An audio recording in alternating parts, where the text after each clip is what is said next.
6 days later, Jesus took Peter and the 2 brothers, James and John, and led them up a high mountain to be alone.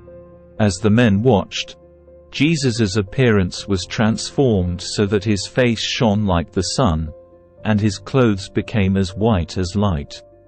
Suddenly, Moses and Elijah appeared and began talking with Jesus. Peter exclaimed, "Lord, it's wonderful for us to be here. If you want, I'll make 3 shelters as memorials, one for you, one for Moses, and one for Elijah."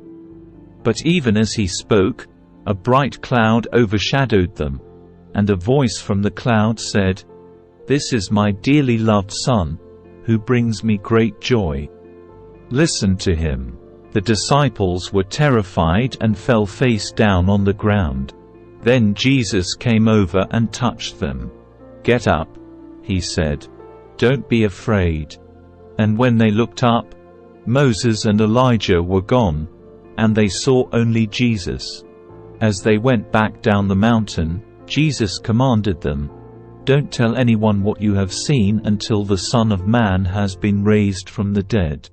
Then his disciples asked him, "Why do the teachers of religious law insist that Elijah must return before the Messiah comes?" Jesus replied, "Elijah is indeed coming first to get everything ready. But I tell you, Elijah has already come, but he wasn't recognized, and they chose to abuse him. And in the same way they will also make the Son of Man suffer." Then the disciples realized he was talking about John the Baptist. At the foot of the mountain, a large crowd was waiting for them. A man came and knelt before Jesus and said, "Lord, have mercy on my son. He has seizures and suffers terribly. He often falls into the fire or into the water. So I brought him to your disciples, but they couldn't heal him." Jesus said, "You faithless and corrupt people, how long must I be with you? How long must I put up with you? Bring the boy here to me." Then Jesus rebuked the demon in the boy, and it left him. From that moment the boy was well.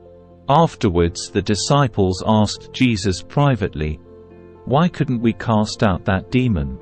"You don't have enough faith," Jesus told them.